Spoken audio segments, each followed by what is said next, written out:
I want to kick things off with the governor of the great state of North Dakota, and that is Kelly Armstrong. Governor, welcome back. How you been? I'm good, Tyler. How are you? I'm doing well myself. I appreciate you asking.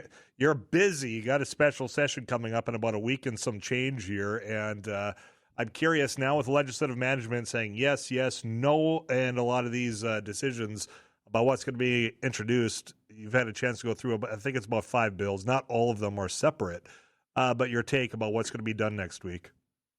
I mean, I'm kind of under the assumption that good policy is good policy whenever you do it. So I know the property tax cleanup fix is something that counties think they desperately need, and sounds like legislators are in agreement to that. I think the NDA bill, quite frankly, is more politics than policy, if you want to talk about that a little bit. Obviously, the military museum is, something has to be done. I think that debate is worthy of having, but we're concentrating on kratom. I think banning synthetic kratom is easy.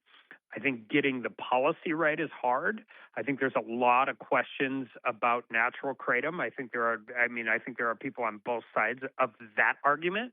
My biggest concern, I think, with natural kratom is there is nobody who regulates this stuff. So I'm not entirely sure how a state enforcement of making sure what people are selling is actually natural kratom and not one of the synthetics would work. There are a lot of people addicted to this stuff. You can buy it over the counter, and it's a real problem, and we are going to spend 99.9% of our time dealing with that issue next week and then see what else shakes out. Well, and I think with the awareness that's been now the spotlight that's been put on the kratom conversation, I was just saying before you joined us, I was actually on a lake in Minnesota for the first time just yesterday, and it was a topic on the boat that we're on about kratom. So the awareness being what it is, I think it'd be a tough no vote for a lot of these lawmakers to get out there, knowing now what they know about the product that they might not have 2 months ago. Yeah, you know what it reminds me of, and you'll remember this. It reminds me of the bath salts fight. Yeah. Yep. Like, all of a sudden, nobody had heard of bath salts, and then all of a sudden we're in the legislature, and people are like, yeah, they go into smoke shops, and they grind this stuff up and smoke it. And I'm like, yeah, I don't think that's what a bath salt is. Yeah. But, I don't mean it because it didn't entirely come out of nowhere, but it has escalated really quickly. The DEA was obviously helpful. The Pharmaceutical Board was helpful. But we got to craft a policy that our cops can enforce on the ground, whether that's in Williams County or Cass County or anywhere in between. And I think that's because I also don't want to make somebody a felon in September for something they could buy legally in July. We've tried that before. Right. That doesn't work as well, but we got to make sure we get the policy right. When it comes to the NDAs, you said that you think that's more politics than it is policy. I want you to elaborate because you yourself have come out and said, yeah, don't sign those. I would never. You know my advice on that. Well, right. But because I don't think an NDA absolves any elected official from open records law. Like, I don't think you could walk in and say, hey, I don't have to comply with open records because this company had me sign an NDA. I think our open records law is very strict. I think there is I'm glad they've expanded it to everything other than trade secrets, and there are things that actually become part of things that can't be disclosed, and we have that position for it. But it is September of an election year, and I wish people would think through this to a point of what is allowed and not, because I don't know what was in that NDA. I've been very clear. I think it was dumb. I think it was dumb of the company to ask people to do it. And I think it was dumb of the elected officials to sign it. But there may have been stuff in that NDA that actually is excluded under open records law. So are you telling? I don't think you can get around. I don't think I can get around open records law on the Industrial Commission or the State Industrial Board or the Land Board by saying, I'm sorry, we have North Dakota law, but I signed an NDA in violation of that law, so you can't have that stuff. Well, aside from the executive meetings when you are talking trade, some of those entrepreneurial stuff, that does exempt. So are you suggesting that out in Mandan, because I know there's going to be a meeting out there tonight, that if those local officials sign an NDA, which you've encouraged not to do, that those residents at some point could put in an open records request and get access to it? I do not think I signed an NDA as a defense to North Dakota open records law. I mean, a private contract never supersedes public law. So yes, I do not think. I think if you signed an NDA and the information in that NDA wasn't allowed to be exempt from open records, that NDA might be enforceable from the company, but it's not enforceable from the elected official. They're in violation. It's very The interesting. fact that you sign, Yeah. I mean, you can't get around law by signing a private contract. You just can't. Which Well, is why they should be very careful about it entering them. yeah. Oh, well, and that's been, I think, the biggest cause of frustration. I can tell you, I'm a Harwood resident, and I know there's going to be a town hall tonight from Vern Thompson, who's a candidate. You want to talk about the politics of it? There's some of that going on. On Wednesday, there's going to be another meeting up there that there was a petition that was going around that's trying to say, hey, home rule charter, this is what we'd like to see changed. And there's not agreement all around on that. But I can tell you, the big thing that started that is because the NDA is being signed and just the frustration of not knowing. But I also think we should be careful with the plural because I'm unaware of any other one. And I think everybody involved in that one, for the most part, is like, that was a terrible idea. We should have never done that. Yeah, the hindsight of it now, yes. That's why the mad dash of, okay, yes, please come, let's have this meeting. And that's why I think there's been some people saying, hey, look, good, bad, there's still so much uncertainty. Let's slow down, take a breath, and make sure we get it right, which is, I think, really where people, at least those that are seeing that, there's probably some economic benefit to these things, at least where they find themselves right now, Governor. Yeah. I mean, and I think, whatever's going on in Mandan, whatever's going on in Harwood, I just contend a moratorium takes away 100% of local control. Like, if there's a moratorium, there is no local control, but that didn't make it through. I mean, I just want to make sure the NDA bill doesn't go to the point of where you can't, if somebody's like, hey, I want to do this thing here, and I can't tell you what it is because every one of my competitors will know what I'm doing then. There are reasons why you would want to do that. You should never sign an NDA about location, power use, water use, those kind of things, but I don't think those are enforceable anyway. I just don't. I don't know how I would look at myself sitting behind this desk and say, oh, there's an open records request. And this information is clearly not exempt from open records, but I don't have to give it to somebody because I signed an NDA. I don't think it works that way, nor should it. Some people might be finding out that those NDAs all of a sudden are going to get out publicly and probably have them sweating right now, Governor. Well, correct. Yeah. Well, you shouldn't be able to see if you are elected to any position in North Dakota and you signed an NDA to get around something that is clearly subject to open records, you should be sweating. So if that bill comes to your desk, let's say all of a sudden there's enough on it, and I know you're going to say, well, look, it depends on what the final product is, but would you sign it or would you attempt to veto it if you don't think it's necessary? I wouldn't not sign it because I don't think it's necessary. I would not sign it if I think if there are a ton of unintended consequences to it. I don't think that is the case. We'll see what happens. There's some bipartisan support for it, but I think it's another one where make sure you have the policy right. Yeah. If it is exempt under open records, we're pretty strict about what is allowed to be exempt under open records. I chair 3 committees where when we go into executive session, we're very, very careful about what we talk about in executive session.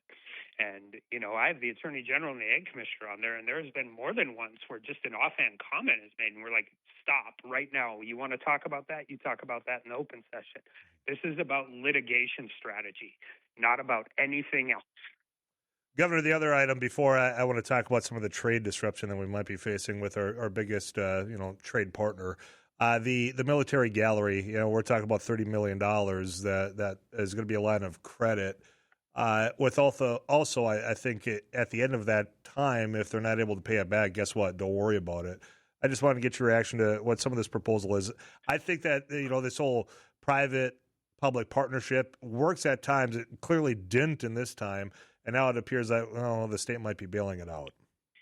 Yeah, I think honoring our military, doing something really cool for them that people will come see and understand the history is a good thing. I think, unfortunately, this project has taken that piece of that away. And I think outside of the funding issue, I don't think building a military museum onto the Heritage Center is a bad idea. I personally think it's a worthy project. But I mean, there are essentially four options. There's this line of credit, continue, figure out the process as you go forward, recognize that if the fundraising doesn't come, then the state will have probably funded a military museum. I don't hate that idea. I wish the process would have started a lot differently 4 years ago, 5 years ago. There's the other one where you winterize it and deal with it in the regular session. There's you pay to turn the ground back and say, hey, you guys started too soon. We're not going to let this go. And then recognize that that's not really just whatever it costs. It's whatever money is out all the time. And then the fourth option is the one which I think is probably the most untenable, is do nothing. Yeah. Because you really can't do nothing. You can't just leave the hole there over the course of the winter while the legislative session comes in. I mean, we'll figure it out if that's the way it goes. But I think that debate needs to happen. And I also think that I can just tell you from my perspective, I would prefer that all projects that are being built with state dollars are run through, if it's on the Capitol grounds, it runs through the facilities committee. I mean, higher ed does their own thing a little bit, but there's a reason we have construction managers and contract managers at OMB. They're the ones skilled doing this. So I can't make any promises 20 years in a row, but for the next 6.5 years, I can promise that we're not going to have anything as goofy as this ever again.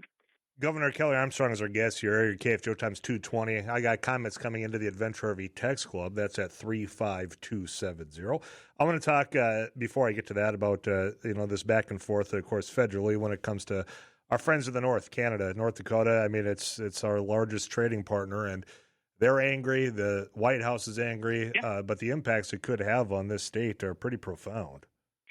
Yeah, I think the vast majority of stuff in the trade agreement is still covered under USMCA. This is like hockey sticks, some alcohol, honey, which I worked on a honey bill in Congress for 6 years because sometimes the honey we get from our friends to the north isn't actually honey.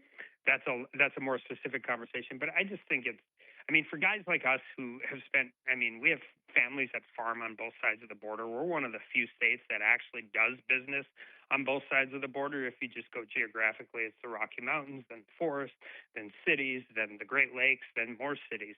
I think it's unfortunate because I think it really is. I think symbolically it's probably worse than the actual feel on the ground of it, but it's also a real problem. Well, and we know this here, right? We know that our Canadian tourism in North Dakota is down significantly, and we keep in touch with our friends in Manitoba, Saskatchewan, and Alberta, and want to make sure that they know that we're still their neighbors to the south, and we don't always control what happens in D.C., and we don't always control what happens in Ottawa, but we want to be ready whenever this shakes out to reestablish those partnerships because it's really important in North Dakota. Well, it puts someone like you and your executive branch in a bind, and not the least of which is those businesses that do this trade. Because, like you just said, you know what? This is the White House. It's not us. My fear, Governor, is that the anger is spilling beyond just those that are part of the negotiation. That there's going to be Canadians saying, you know what, the heck with this. We're going to just hold our time here and not spend money with our North Dakota friends. So I don't know if I've ever told you this story, but I have a redneck buddy who's a hunting guide up there that I've got to know over the course of the time. And he texted me one time. This is last year, and he texted me and he's like, "Why are you bringing Jack into this?" And I thought he was talking about my little brother, whose name is Jack. I'm like, "How do you even know my little brother?" He's like, "What are you talking about?" I'm talking about Jack Daniels.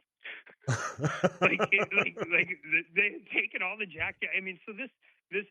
And by the way, that's not some inner city Ottawa liberal texting me that. This is a guy that would fit in at any hunting camp anywhere you were in North Dakota. He's one of us, and he's mad. So, I don't stupid, like it when Governor. we push back on people's nationalism. Like, do you think Canadians are less patriotic than Americans? I don't think they are. I think they're angry, and I think they think they're all being treated with one broad brush. And which is unfortunate because there are some things in that made sense, like honey dumping's a real thing.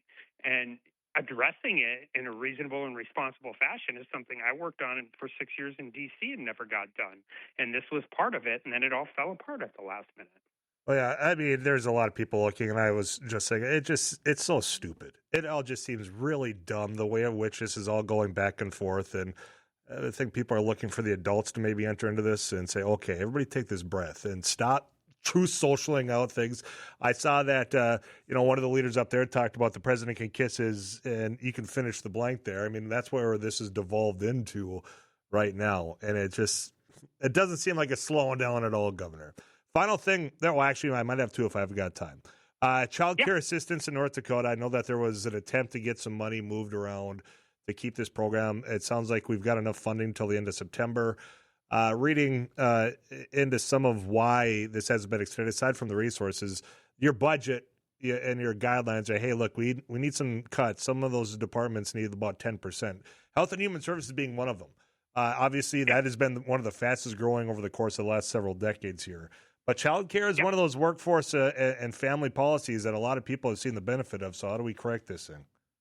Yeah, I mean, I think this is. I mean, I know there was a bill in the session. You got to remember, it was $9 million or something, but that all has an 18-month tail, and it ends up being in the base. I think this will be a real conversation this next session. Obviously, that piece was the state share last session.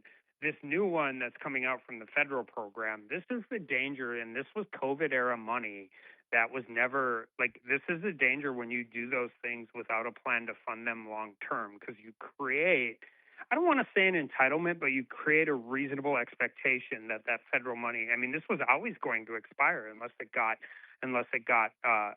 extended, and now it's expiring, and everybody's, there's a ton of reasons about that, but I have no doubt child care is going to be, it's been a discussion in every legislative session since I got here in 2013. And I'm assuming it's going to continue to be one. But you kind of also hit some of that when you started the intro. I mean, we can't have 12, 15% growth in our largest state agency biennium over biennium. So we got to figure out a way to do it. And we've been really careful with the rural health transformation to make sure we're not creating ongoing programs that the state will have to take over when the federal money is gone, because I think that's doubly problematic, because you're utilizing federal money with a finite term on it and going to create a program that the state will have to take over, or you have to get rid of it when the federal money dries up. And that's not really fair to whoever's in this chair 7 years from now, 6 years from now, or 3 years from now, depending on how you look at it. Final item I'm just going to throw your way. We're going to be importing beef, and there's a lot of people that are ranchers in this area, work cattle. I just need to get your take on what the United States is doing with the importation of beef. Yeah, so our herd's the smallest it's ever been since 1951. Allowing for short-term relief at the grocery store isn't ostensibly a bad idea. Putting it on the back of our North Dakota farmers and ranchers that are in North Dakota, I just declared a drought emergency. I just don't think we think all of this stuff through. And I think sometimes people take for granted the work that gets done in a place like North Dakota. Our cattle ranchers aren't the problem in this conversation. If you want to have a larger conversation about consolidation in the packing industry and the larger thing and figuring out how to deal with that, and then also say we're going to offer some temporary relief, I have no doubt that our cattle ranchers would be supportive of that. But when your answer is we're just going to import cheap beef that doesn't go through the same standards as every single farmer or rancher in North Dakota goes through, then people are going to be pissed, and they should be. Yeah. Governor, I'm going to be out there next week during that special session. I hope we can have a conversation when we are out in Bismarck taking it all in, all right? Come have coffee. We can make fun of the Twins being 2 games out of the wild card and being 3 games under 500. It's a plan. We're going to talk Twins a little bit, but I noticed you didn't want to talk about your team there. How far? Yeah, they're not 3 games out of the wild card. Okay. Governor, always a pleasure. We'll do this again next week, all right? Thanks, Tyler. Yeah, Governor Kelly Armstrong, lots of comments into the Adventure RV text club at 35270. I got to get you caught up with KFGO News here at the bottom of the hour. You need this microphone on your cell phone. This next half hour on a Monday afternoon right here on KFGO.